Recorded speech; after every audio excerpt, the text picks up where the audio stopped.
नमस्कार विद्यार्थी मित्रांनो, मी हरीश शिंदे लातूरकर आपले सर्वांचे या यूट्यूब चॅनलमध्ये सहर्ष स्वागत करीत आहे. विद्यार्थी मित्रांनो, आज आपण 8वी स्कॉलरशिप व NMS या विषयातील झूम क्लास पाहूया. हा झूम क्लास रेकॉर्डिंग केलेला आहे. जर तुम्हाला या झूम मीटिंगमध्ये जॉईन व्हायचं असेल तर पुढे येणाऱ्या स्क्रीनवर जो कॉन्टॅक्ट नंबर दिला आहे त्या कॉन्टॅक्ट नंबरवर कॉल करू शकता. ठीक आहे. झूम क्लाससाठी आपण माफक फी आकारत आहे, परंतु हे झूम क्लास तुम्हाला यूट्यूबमध्ये मोफत पाहायला मिळणार आहेत. तुमच्या काही डाऊट्स असतील, शंका असतील, अडीअडचणी असतील तर त्या तुम्हाला झूम क्लासमध्ये विचारता येतात. तुम्हाला झूम क्लासमध्ये जाहिराती सुद्धा दिसत नाहीत. तुम्हाला होमवर्क सुद्धा दिला जातो, तुमचा होमवर्क तपासला जातो, तुमच्यावर वैयक्तिक लक्ष दिलं जातं. त्यामुळं जे विद्यार्थी झूम क्लाससाठी, झूम मीटिंगसाठी इंटरेस्टेड आहे त्यांनी पुढे स्क्रीनवर येणाऱ्या माझ्या कॉन्टॅक्ट नंबरवर कॉल करा. तुमच्या आईवडिलांना कॉल करायला सांगा व झूम मीटिंगला लवकरात लवकर ॲडमिशन घ्या. धन्यवाद विद्यार्थी मित्रांनो. चला तर पाहूया आजचा क्लास. आज काय शिकवले क्लासमध्ये ते पाहूया.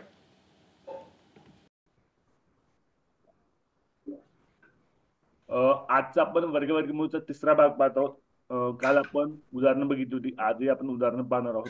ठीक आहे. वर्गवर्गमूळ, घनघनमूळ याचा तिसरा भाग आपण आज पाहतोय. आजचा पहिला प्रश्न मी स्क्रीनवर घेतोय.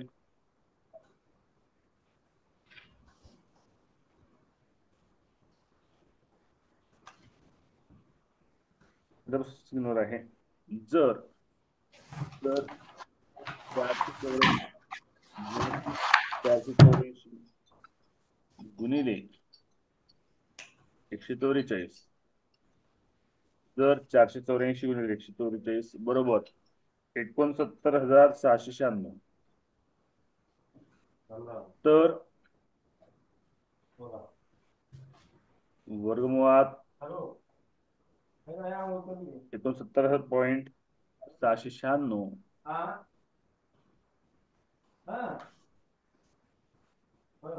भागिले 14.4 बरोबर किती?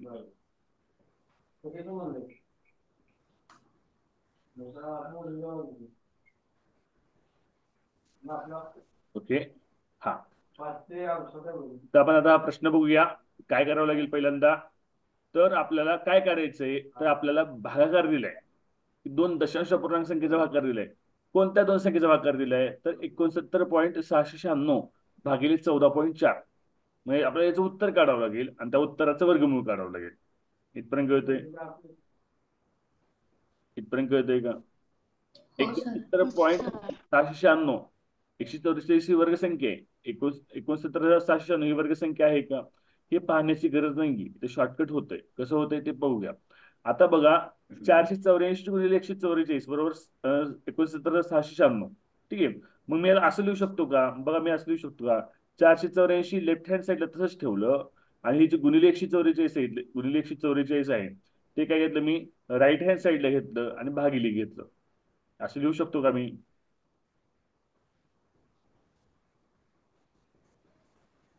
लिहू शकतो का नाही? हो सर. हो सर. आता बघा 69,696 भागिले 144 केलं तर उत्तर काय येते रे? 484 उत्तर येते. उत्तर काय येते? 484 येते. आता हा इथे जे दिले आपल्या प्रश्नचिन्हामध्ये काढायचं तर मध्ये, इथं आपण दशांश अपूर्णांक नाही असं समजूया. नाही असं समजूया दशांश अपूर्णांक.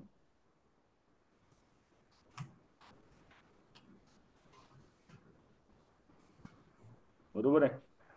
दशांश अपूर्णांक नाही असं समजूया. मग काय करूया, ह्या ज्या वर्गमूळातल्या संख्या आहेत त्याच्या दशांश अपूर्णांक बाजूला काढून घेतोय. बाजूला काढून घेऊ का दशांश अपूर्णांक? बघा, मी बाजूला कसं काढून घेतोय. आता मी घातांकित स्वरूपात बाजूला काढून घेणार आहे. कसं स्वरूपात घेणार आहे? घातांकित स्वरूपात घेणार आहे. आता बघा, हे जे दशांश अपूर्णांक आहेत, शून्य इकडे बघा, मी तर बाजूला येतोय 69.696. आता मला ह्या घातांकी स्वरूपात लिहायचं, ती कसं लिहिल मी? तर ही 69,696 ही संख्या मी पूर्ण लिहिणार. ठीक आहे. गुणिले 10चा किती अंकानं किती दशांशानंतर किती अंक आहेत या संख्येमध्ये? 1, 2, 3 तीन अंक आहेत, म्हणून 10चा वजा तिसरा घात लिहिला. समजते मी काय लिहिले? हो सर. हा. हो त्याच हो पद्धत सर. 14.4 14.4 गुणिले 14.4 ही संख्या आहे, मला घातांकी स्वरूपात लिहायचं आहे. मग 14.4 दशांशानंतर किती अंक आहे? एकच अंक आहे. मग 10च्या स्वरूपात लिहिताना मी काय करणार? 10चा वजा 1वा घात लिहिणार. हे कळतंय? ओके. आता बघा 69,696 गुणिले 10चा वजा 3रा घात भागिले 144 गुणिले 10चा वजा पहिला घात. ओके. आता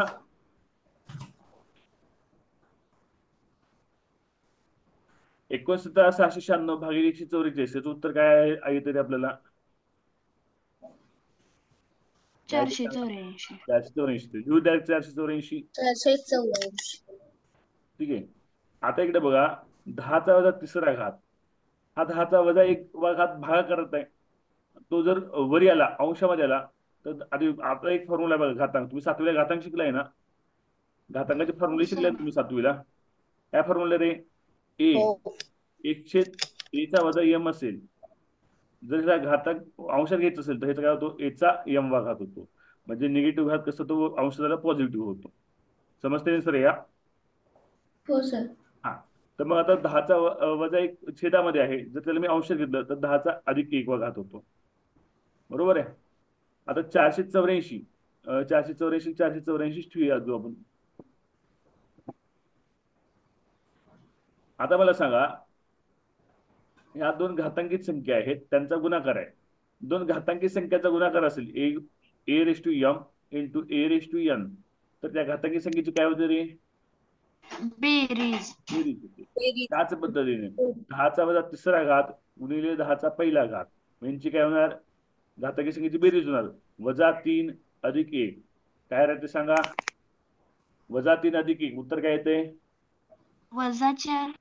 -4 कसं येईल? -4 कसं येईल? -2. -2. एक ऋण संख्या आहे एक धनसंख्या आहे. मग काय होईल? वजाबाकी होईल. 3 मधून 1 गेले 2 राहिले. मोठ्या संख्येत चिन्ह काय? वजा आहे म्हणून -2 येईल. ठीक आहे. 484 गुणिले 10चा वजा 2रा घात.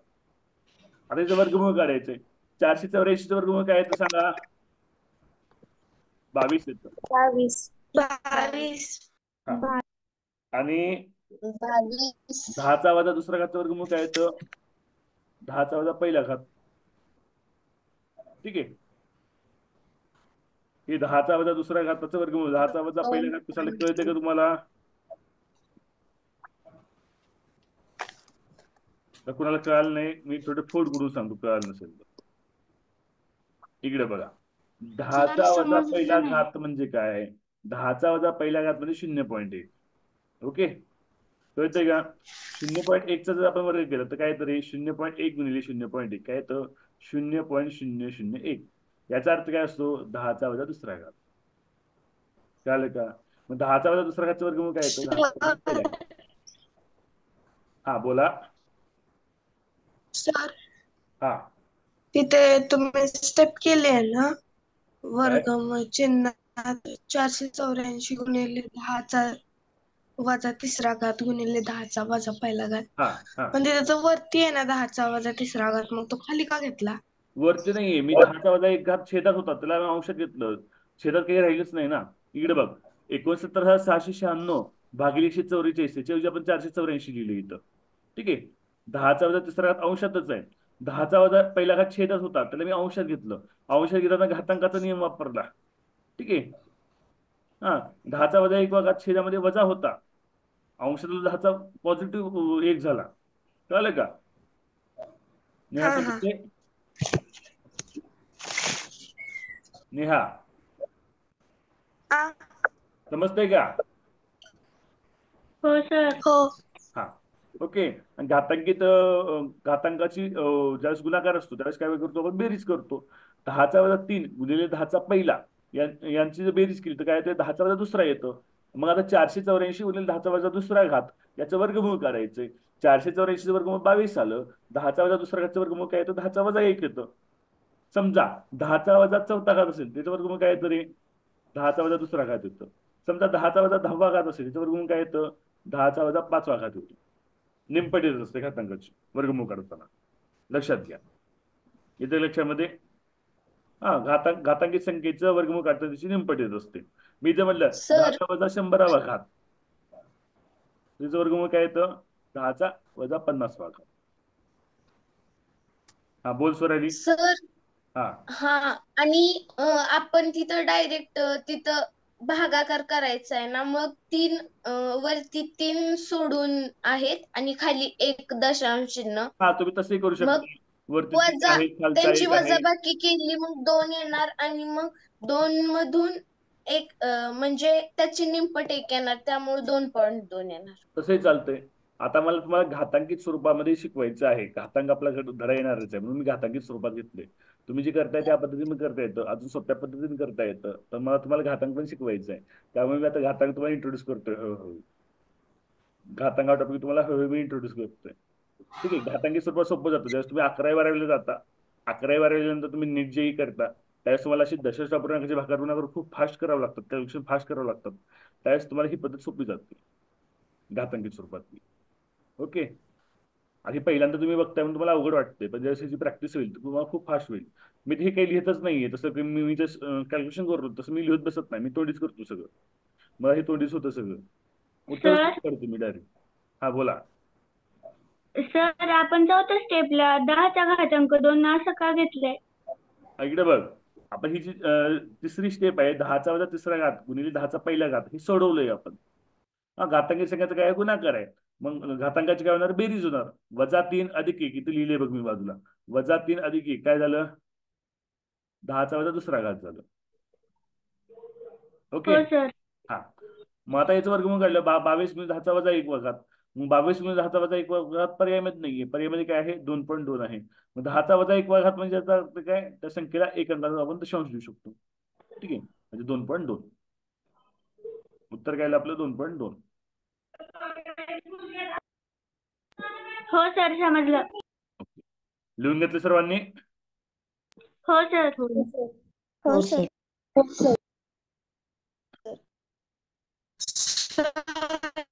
तर 2.2च आहे का घातांकित पर्यायामध्ये? नाही 2.2 नाही. नवनीत काढायची तुमच्यापासून नवनीत असतील ना? नवनीत मध्ये तुम्हाला पाहायला मिळेल. चला सेम पद्धतीचा प्रश्न घेऊया. सेम सेम पद्धतीचा प्रश्न घेतो मी. सेम बरं का, काहीच बदल नाही.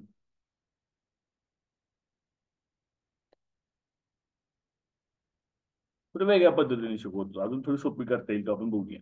ठीक आहे. हे इरेज करतोय. सेकंड क्वेश्चन आजचा सेम पद्धतीचा.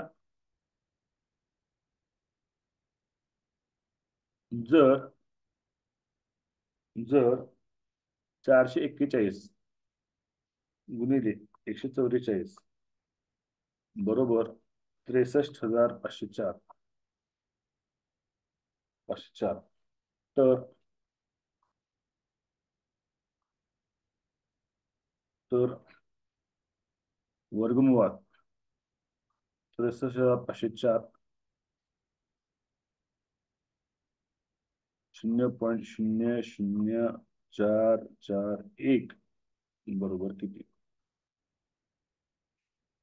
हा सेम पद्धतीचा क्वेश्चन आहे. ओके. काय करायचंय? घातांक ऍडजस्ट करायचं. उत्तर तर आपल्याला माहितच आहे. उत्तर काय येणार आहे? 63,504ला 441 भागले उत्तर 144 येणार आहे. तर घातांक ऍडजस्ट करायचे. दशांश पूर्णांक आपल्याला ऍडजस्ट करायचं आहे. ठीक आहे. उत्तर त्यांनी गुणाकारात दिलेच आहे सर आपल्याला. इथं पण सगळं घातांकातच करायचे का? हा इथं पण सगळं घातांकातच करायचं? हा घातांकात कसं करा, सोपं जातं. एकदा सराव झाले की सोपं जातं. तुम्ही पहिल्यांदा करताय म्हणून तुम्हाला अवघड वाटतंय. ज्यावेळेस एकदा सराव होईल ना तुम्हाला सोपं वाटेल. तुम्हाला तो डी येतो. आता बघा की 10चा वजा तिसरा घात आहे वरी, खाली किती आहे? 10चा वजा 5वा घात आहे. 10चा वजा 5 वरी गेला, 5 मधून 3 गेले काय राहिली? 10चा वजा दुसरा घात राहिला आणि 144 म्हणजे उत्तर 120 येतंय. तोंडीच काढलं बघा नंतर. उत्तर 120 येतंय. मी काही पेन लिहिलं नाही, पण मी उत्तर तोंडी काढलं. तोंडी का काढलं? मला घातांकीत स्वरूपाचा सराव आहे मला फक्त. आता तुम्हाला समजण्यासाठी मी डिटेल लिहितोय, थोडे स्टेप लिहायची गरज नाही परीक्षेमध्ये. परीक्षेमध्ये सोडवताना थोडे स्टेप लिहायची गरज पडत नाही. ठीक आहे, बघ आपण सोडूया. आता बघा,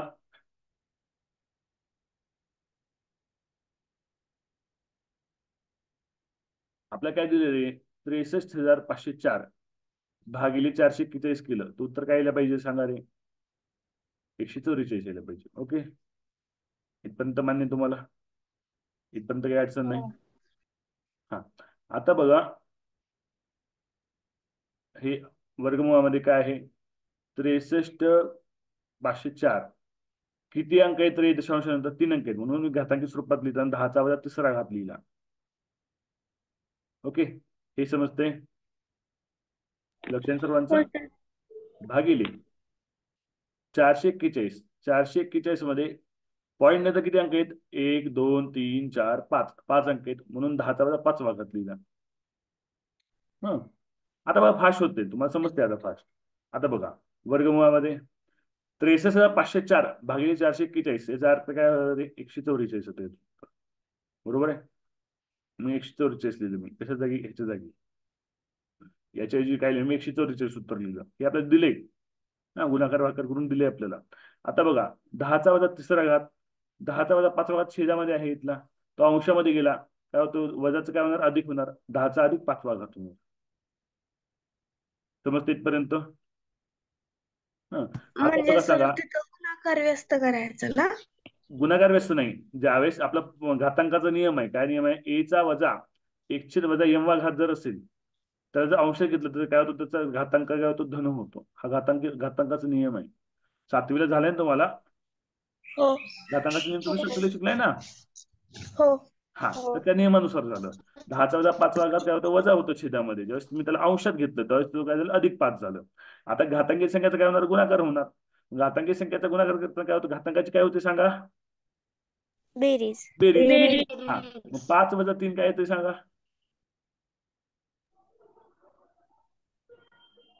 इकडे लिहितो, कळत नाही काय झालं. 10चा वजा 2 17 2 वजा 5 2 विचारांची बेरीज करून 10चा वजा 3 अधिक 5 काय होणार? 10चा दुसरा घात. मोठ्या संख्ये चिन्ह अधिक म्हणून अधिक चिन्ह आलं. ठीक आहे, 10चा वजा दुसरा घात. ओके, आता मला सांगा 144 वर्गमूळ काय येतं? 12 येतं. आणि 10चा दुसरा घाताचं वर्गमूळ काय येतं? 10 येतं. ठीक आहे, बरोबर का नाही? 10चा दुसरा घात म्हणजे काय रे नेमकं? 10चा दुसरा घात म्हणजे 100 येतं. बरोबर आहे, 100चं वर्गमूळ काय आलं? 10 आलं. 12 गुणिले 10 120. कळाले का आता? आता फास्ट कळालं असेल यावेळेस. सर पण तिथे 144 गुणिले 10चा दुसरा घात केलं, मग तिथे खाली 10च का घेतलंय? अगं 10चा दुसरा घातचं वर्गमूळ 10 येतं ना. 10चा 1 म्हणजे 10चा पहिला घात. 10च्या दुसऱ्या घाताचा वर्गमूळ म्हणजे 10चा पहिला घात. 10चा पहिला घात म्हणजे 10च की. हा हा कळलं का? हो.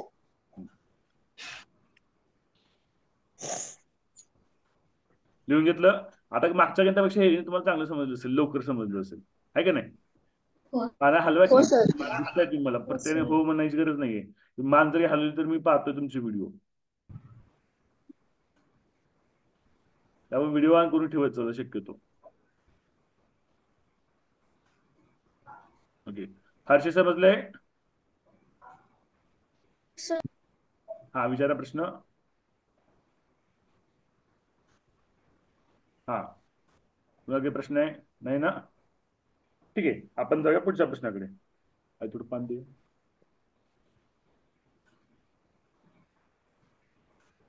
पुढचा प्रश्न हा प्रकार बदलले 2 प्रश्न. अजून असे प्रश्न तुम्हाला सराव परीक्षेमध्ये या प्रकारचे प्रश्न येणार आहेत बघा. ज्यावेळेस तुम्ही सराव परीक्षा सोडवाल शाळेतल्या स्कॉलरशिपच्या वगैरे वगैरे, त्यामध्ये हे टाईपचे प्रश्न येणार आहेत भरपूर, बरं का? त्यामुळे हा प्रश्न चांगला सराव करा. ओके, आता सर हे कोणत्या स्वाध्यायातले प्रश्न आहेत? हे मिक्स आहेत, म्हणजे आपले स्वाध्याय 8.1 आणि 8.2 मधले प्रश्न आहेत.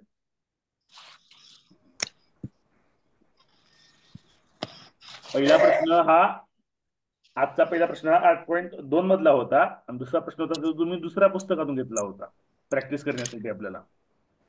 कळलं का? दुसरा प्रश्न होता तो स्वाध्यायामध्ये नव्हता, तो मी दुसऱ्या पुस्तकातून घेतला होता प्रॅक्टिस करण्यासाठी. हा, आता आपण जाऊया पुढच्या प्रश्नाकडे. स्वाध्याय 8.1 मधला पहिला प्रश्न, आजचा तिसरा प्रश्न.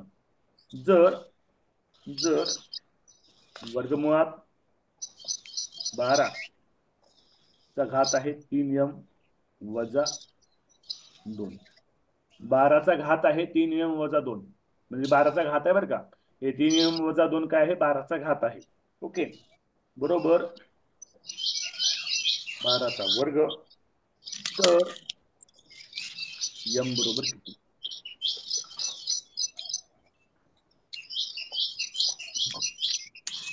आता पहा विद्यार्थी मित्रांनो, या प्रकारचे प्रश्न सोडवणं अत्यंत सोपं असतं. हे जे प्रश्न आपण सोडवतोय हे अत्यंत सोपं असतं, काही अवघड नसतं. मग फक्त सोडवायचं कसं, नेमका मार्ग काढायचा कसा, कोणत्या मार्गाने जायचं, कोणती प्रक्रिया करायची, कोणती स्टेप करायची, हे समजलं पाहिजे. आता इकडे बघायचंय की आपला एका बाजूला वर्गमूळ आहे आणि एका बाजूला काय आहे? वर्ग आहे. आता वर्गमूळ काढल्याशिवाय तो आपलं उत्तर निघत नाही, वर्गमूळ तर काढून घ्यावं लागेल. मग मग जर मी दोन्ही बाजूचा वर्ग केला तर दोन्ही बाजूचा वर्ग केला काय होईल? वर्गमूळ निघून जाईल का नाही? हा, माईक म्यूट करा तुमचा, कोणाचा माईक चालू आहे? पार जाधव, माईक म्यूट करा. भूमिका स्क्रीनशॉट घे पार्टिसिपेंटचा. हा बघा, येस सर. मी काय केलं? वर्गमूळ, दोन्ही बाजूचे वर्गमूळ करतो. काय करतो? दोन्ही बाजूचे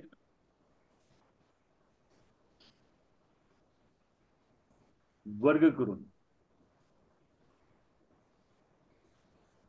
आता ही पहिली बाजू आहे, लेफ्ट हँड साइड, ह्याचा वर्ग केला तर वर्गमूळ निघून जाईल का नाही? वर्गमुळात इकडे बघा, वर्गमुळात 5 जर वर्ग केला, याचा जर वर्ग केला तर वर्गमूळ चिन्ह निघून जाईल, नुसतं 5 राहील. बरोबर का नाही? समजते का मी काय म्हणतोय स्वामिनी? नाही सर. हे बघ, एखादी संख्या आहे वर्गमुळात, त्याचा जर मी वर्ग केला तर त्याचं वर्गमुळाचं चिन्ह निघून जात असतं. झालं. वर्गमुळात 2चा वर्ग केला तर ते काय होईल? त्याचं वर्गमुळाचं चिन्ह निघून जाईल, फक्त 2 राहील. ओके, अगदी त्या पद्धतीनं जे इथं दिले, वर्गमुळात 12 चा घातांक 3 वजा m वजा 2, याचा जर वर्ग केला तर एक स्टेप वाढवतो. जाऊ द्या, मी एक स्टेप वाढवतो. इकडे बघा, 12 3m वजा 2 चा वर्ग, बरोबर. दुसरा राईट हँड साइड 12 चा वर्गचा वर्ग. हा, दोन्ही बाजूचा काय केलाय? मी वर्ग केलाय. ओके, इथपर्यंत आले पहिली स्टेप. आता ह्याचा वर्गमुळातल्या संख्येचा वर्ग केला तर त्याचं वर्गमूळ निघून जात असतं, त्याचं वर्गमूळ काय होत असतं? निघून जात असतं. सर कसं काय वर्गमूळ निघून जात असतं?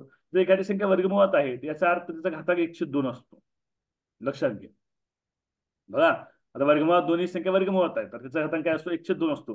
गुणिले वर्ग केले म्हणून घात काय आलेला? 2 आलेला आहे. ठीक आहे, मग 102 गुणिले 2 काय होतं रे? 2 2 कॅन्सल होतं. राहतं काय? 2चा पहिला घात, म्हणजे काय होतं? वर्गमूळ निघून जातं. समजत असेल तर मान हलवा.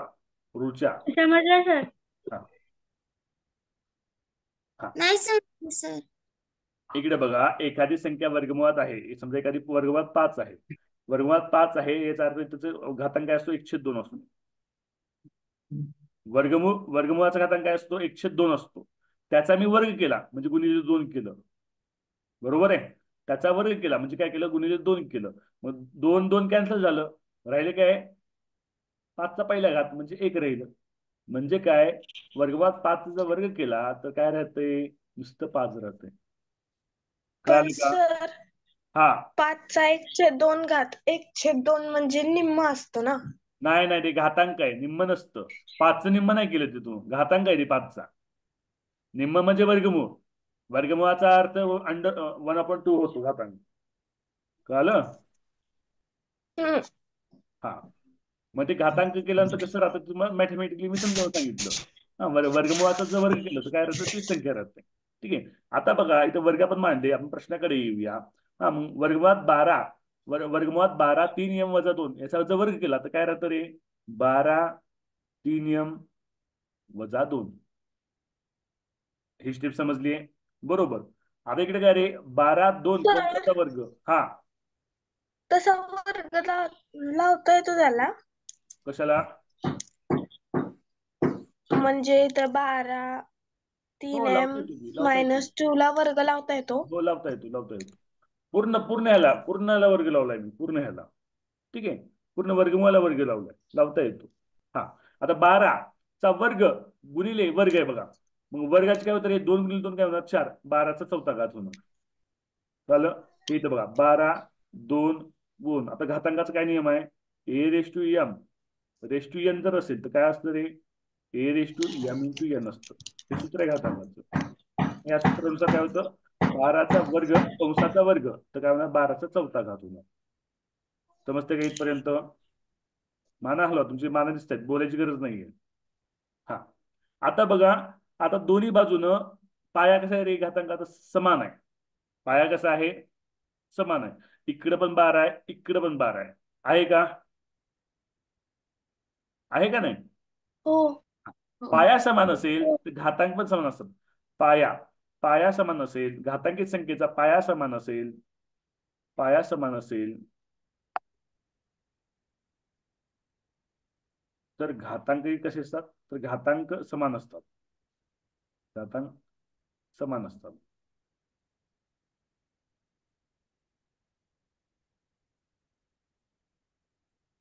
ठीक आहे. आता 12 12 पाया समान आहे, घातांक समान झाले. 3 यम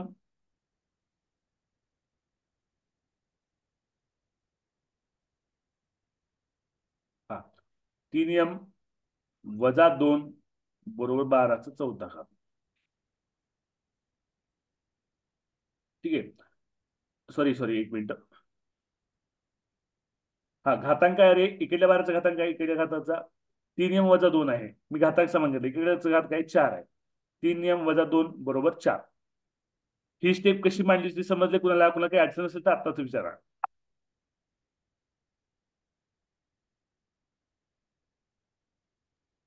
तर घातांक घेतले ना? हा घातांक घेतले, घातांक पाया समान घेतले. आहेत. पाया समान आहेत म्हणून दोन्ही संख्येचे घातांक पण समान आहेत. व्हिडिओ ऑन ठेवा बरं सर्वांनी थोडं. सर घातांक समान असले तर काय होतं? काही नाही, पाया समान लागतो. घातांक समान असून चालत नाही. पाया समान असेल तर घातांक समान असतात. घातांक समान असलं तर नाही चालत, पाया समान लागतो. ठीक आहे. पाया समान असेल तर घातांक काय असतात, समान असतात. आता 3 यम वजा 2 बरोबर 4. आता हे समीकरण तुम्हाला सोडवता येत असेल, येतं सोडवता, सोडवा. हो. 3 यम ते वजा 2 आहे, ते राईट हँड साईडला गेलं, काय झालं अधिक 2 झालं. बरोबर आहे. हा, 3 यमला 3 यम, 4 2 6 यम बरोबर हे 3 लेफ्ट हँड साईडला आहे, राईट हँड साईडला गेलं भागिले झालं. यम बरोबर 2. आपल्याला काय करायचं होतं, यमची किंमत काढायची होती. यमची किंमत काय आली 2 आली. पर्याय क्रमांक 2. स्वाध्याय 8.1 मधलं पहिलं उदाहरण आहे तुमच्या स्वाध्याय मधलं. उदाहरण खूप सोपं आहे, फक्त तुम्हाला पहिल्यांदा शिकवतो म्हणून थोडं डिटेल जावं लागतोय. प्रत्येक तुमच्या कन्सेप्ट क्लिअर करत, तुमच्या शंका क्लिअर करत जावं लागतोय. तसं उदाहरण खूप सोपं आहे. हा, स्वराली काय विचारायचं आहे? हा सर, तिथे 12चा वर्ग आहे म्हणून तिथे 12च्या वर्गाचा वर्ग का केला? अगं काय करायचं असतं माहिती का, आता जर आपण दोन्ही बाजूचा वर्ग करतोय, फक्त एका बाजूचा वर्ग करून जमणार नाही ना. आता वर्ग दोन्ही बाजूचा वर्ग करावा लागेल ना. दोन्ही बाजूचा वर्ग केला तर ती किंमत समान राहील ना. बरोबर आहे का नाही? आता आपल्याला काय दिले प्रश्नामध्ये, काय दिले तर आपल्याला 2 साईड दिले, LHS दिली, लेफ्ट हँड साईड दिली आणि राईट हँड साईड दिली. मला ती सोडवायची. ती सोडवाय आपल्याला काय करावं लागणार आहे, वर्गमूळ काढून घ्यावं लागणार आहे. मग वर्गमूळ काढून घेता फक्त लेफ्ट हँड साईडचा वर्ग करून चालेल का? फक्त लेफ्ट हँड साईडचा वर्ग केला तर किंमत बदलेल ना, इक्वल राहणार नाही. बरोबर का नाही? मग ती किंमत समान राहावी म्हणून दोन्ही बाजूचा वर्ग करायचा. ठीक आहे, म्हणून 12चा वर्गचा वर्ग केला. कळालं? या संख्येचा वर्ग करायचा ना, हो, जे जे असेल दिले ते, आहे. जे असेल ते, काही असो, इकडं दोन्ही बाजूचा वर्ग करायचा. संख्या असो, काही असो, समीकरण असो, काही असो. समज. ठीक आहे, समजलं इथपर्यंत? याच पद्धतीचं अजून एक उदाहरण आपण बघूया. ठीक आहे, स्वाध्यायामधलंच आहे पण याच पद्धतीचं.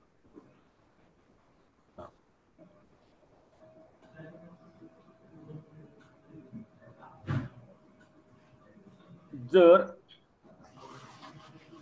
2x वर्ग वर्गमुळात 1024, ठीक आहे, तर एक्स बरोबर किती?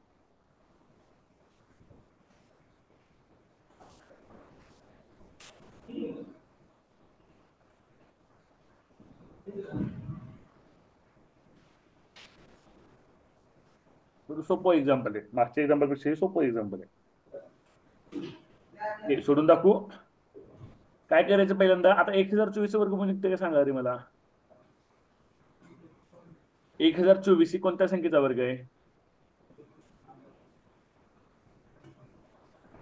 1024 हा कोणत्या संख्येचा वर्ग आहे? 32चा वर्ग आहे का? 32. हो सर, हा 32चा. काय मी याचं वर्गमूळ काढलं, 1024 वर्गमूळ काढलं, 32 लिहिलं. कळतंय? एक्स वर्ग बरोबर 32/2. ओके. हा 2x वर्ग लेफ्ट हँड साईडला होता, राईट हँड साईडला गेलं, भागिले झालं. एक्स वर्ग बरोबर 32/2 काय आलं? 16 आलं. ठीक आहे. एक्स वर्ग बरोबर 16 जे आहे ते असे लिहू शकतो का रे? 4चा वर्ग. 4चा वर्ग. हा 16 असं लिहू शकतो का? ठीक आहे. एक्स ची किंमत काय आली? एक्स ची किंमत आली एक्स बरोबर 4.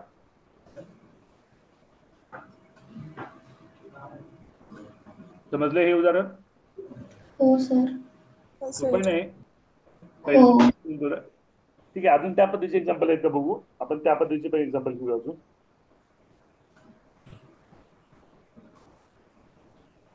कारण अशा प्रकारच्या एक्झाम्पलचा अनेक उदाहरणं सोडवावं लागतात, सराव करावा लागतो, तेव्हा ते एक्झाम्पल जमतात. तेव्हा त्या एक्झाम्पलला नेमकी काय प्रक्रिया करावी, कोणता स्टेप उचलावा, म्हणजे कोणते डिसिजन घ्यावेत हे समजतात आपल्याला. त्यासाठी प्रॅक्टिस आवश्यक आहे. तुम्ही जितकी प्रॅक्टिस कराल तितके तुम्हाला चांगले मार्क मिळतील. तर चांगले शिकवून मार्क मिळत नसतात, तशी चांगली प्रॅक्टिस पण करणं गरजेचं असतं.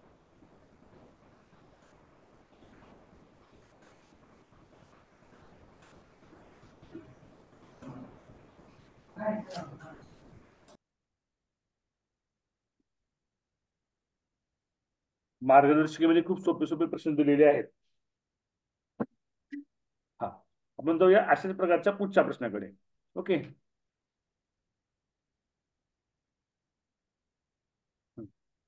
जर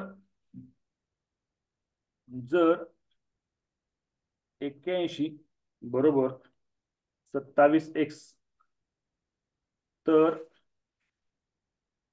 x बरोबर किती? ठीक आहे. आता बघा 3 मिनिटं राहिली शेवटचे ही जो मीटिंग संपण्यासाठी. 3 मिनिटाच्या आत आपलं हे उदाहरण आपलं सोडवायचं आहे, कारण ही बोर्ड जातो लगेच निघून. ठीक आहे. 81 27x. आता 27x ही काय रे? x हा घातांक. सर, हा पुन्हा जळणायचंय. मी सांगेन ना शेवटच्या मिनिटाला. हा 81 बरोबर 27x. ठीक आहे. आता आपल्याला काय पाहिजे रे? पाया तर समान पाहिजे का नाही? हा 81 ला मी 27 स्वरूपात लिहू शकतो का?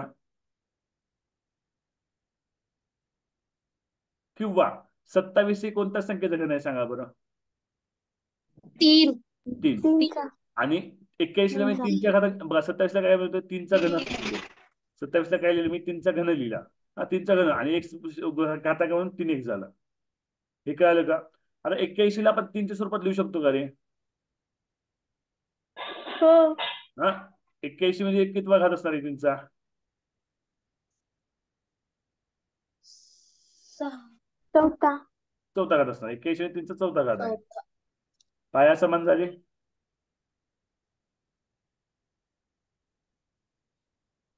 81 चे आपण अवयव पाडले तर 3 ही संख्या 4 वेळेस जर गुणाकार केला, 3 गुणिले 3 असं 4 वेळेस जर केलं तर 81 उत्तर येतं. काय येतं? 81 येतं. याचा अर्थ काय? 3चा चौथा घात म्हणजे काय झालं? 81 झालं. मग 81 जागी काय लिहिलं मी? 3चा चौथा घात लिहिला. ठीक आहे. हा आता बघा पाया समान आहेत. पाया समान असताना काय होते? घातांक पण समान असतात. ओके. 4 बरोबर 3x. पाया समान आहेत मग घातांक समान. 4 बरोबर 4/3 बरोबर x. झालं उत्तर.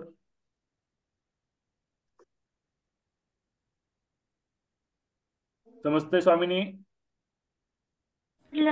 हो सर समजलं. ओके. सर 3x होता तो 3 इकडे गुणवले होता म्हणून इकडे भागिले करून घेतला का 4च्या खाली. हा की आता इथं पण आता आपण असं जर लिहिलं 3x बरोबर 4 कसं लिहा तुम्ही तेच येतं ना. एक्स बरोबर काय तर 403. कळलं कसंही हो. सोडवा तुम्ही उत्तर तेच येतं. तर सर आपल्या इथून पुढचे तास 7 वाजताच असतील का आता? हो 7 वाजता आणि स्कूल सुरू झाल्यावर? रात्री. Okay sir. सर मला एक विचारायचंय. हा विचारा. तिथे आपण 3चा चौथा घात बरोबर 3चा तिसरा घात गुणिले x घेतलं, पण आपण तिथं कंस करून वरती x घेऊ शकतो का? नाही घेऊ शकत.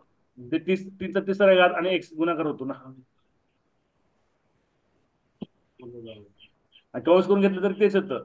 कंसाचा घातांक गुणाकारच होतो ना घातांकाचा. बरोबर का हा. नाही. a m कंसाचा n वा घात m इंटू nच होतं ना. हो. हा लगेच जॉईन व्हा. मीटिंग संपेल लगेच जॉईन व्हायचं सगळ्यांनी त्याच लिंकवरून. ओके आता पुढचा प्रश्न आहे तो पुढच्या मीटिंग मध्ये घेऊया. ही मीटिंग एंड करतोय मी.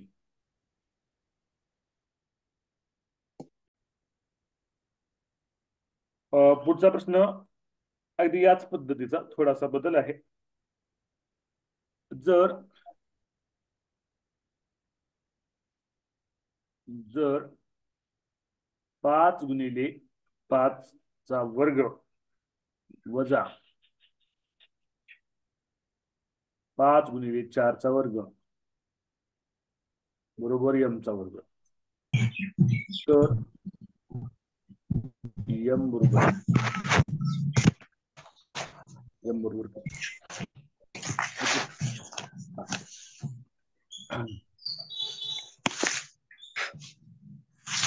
आता बघा m चा वर्ग सांगितलाय.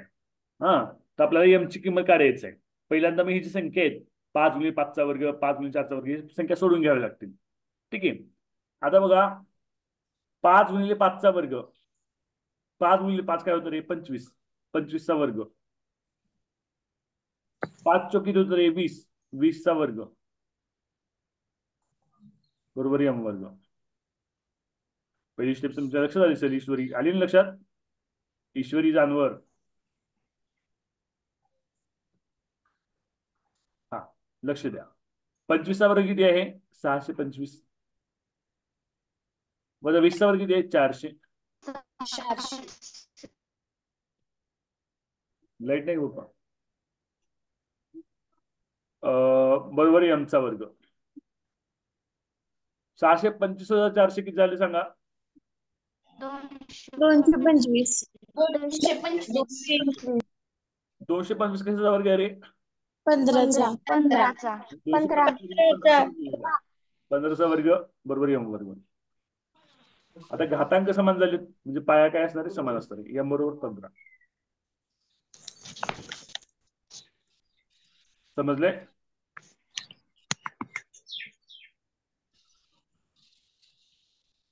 समजते का हा प्रश्न. कुणा काही अडचण आहे या प्रश्नामध्ये आज सांगा. व्हिडिओ ऑन करा. तुमच्या चेहऱ्यावर मला दिसतं कुणाला समजले कुणाला नाही ते. तुम्ही शक्यतो व्हिडिओ ऑन असेल व्हिडिओ बघून बघतो कुणा प्रश्न विचारायचा आहे कुणाला समजलं नाही वगैरे वगैरे. तुमच्या चेहरा प्रश्नचिन्ह आलं असं समजलं नसेल तर सोपं एक्झाम्पल आहे. लाईट गेलेली आहे. लॅपटॉपची जेवढी बॅटरी आहे तिथपर्यंत हा चालेल आपला क्लास. बॅटरी संपली लॅपटॉपची क्लास बंद पडेल बरं का. लाईट गेलेली. Okay sir. व्हिडिओ ऑन ठेवत चला. काही काही तर अजिबात व्हिडिओ ऑन ठेवत नाही. हा पण सर पर्यायामध्ये असं उत्तर नाहीये ना. मग 5 गुणिले 3 करावं लागेल. 5 गुणिले 3च्या स्वरूपात आहे. लिहा की मग तुम्ही 5 गुणिले 3. काय तुम्हाला लिहिता येतं ते. पर्याय बघितले नव्हते. पर्याय तो असं आहे 5 गुणिले 3 दिली. 15 म्हणजे काय 5 गुणिले 3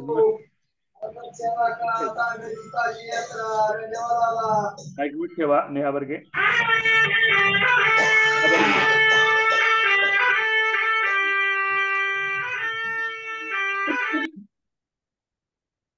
हा पुढच्या प्रश्नाकडे आपण जाऊया.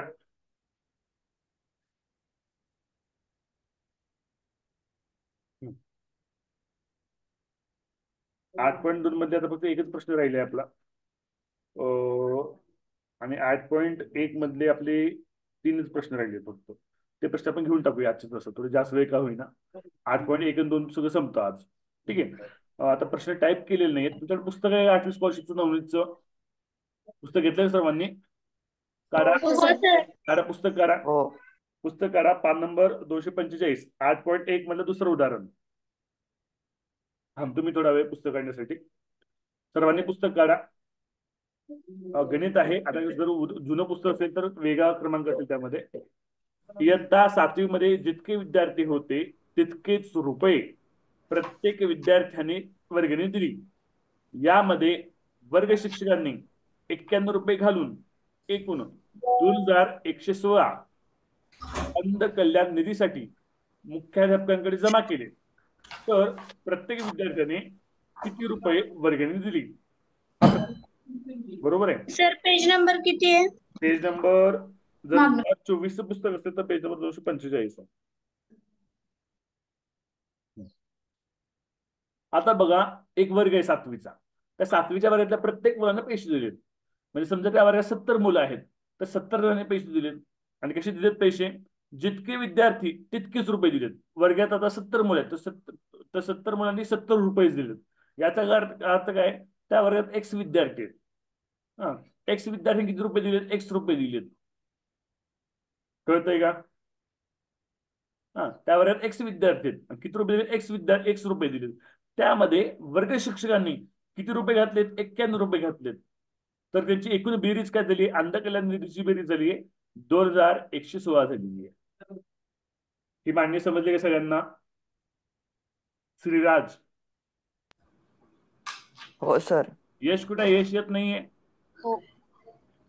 जोराली यश कुठे? बघ बर थोडं. यश काय येत नाही बघ. कितवा प्रश्न आहे? प्रश्न दुसरा आहे. हा ठीक आहे. आता हे इथपर्यंत आले. आता एक्स इंटू एक्स काय आलं रे? एक्सचा वर्ग आलं. बरोबर आहे. 91 आहे ते राईट हँड साईडला गेलं तर काय होणार? मायनस होणार. 2116 वजा 91. ठीक आहे.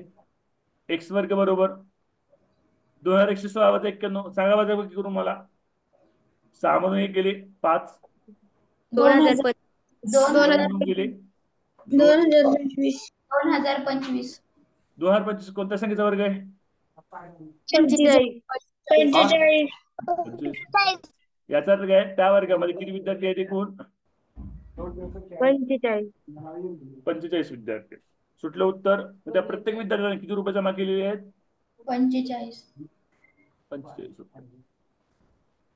सोपं का अवघड आहे? फक्त प्रश्न मोठा बघून अवघड वाटतो आहे की नाही?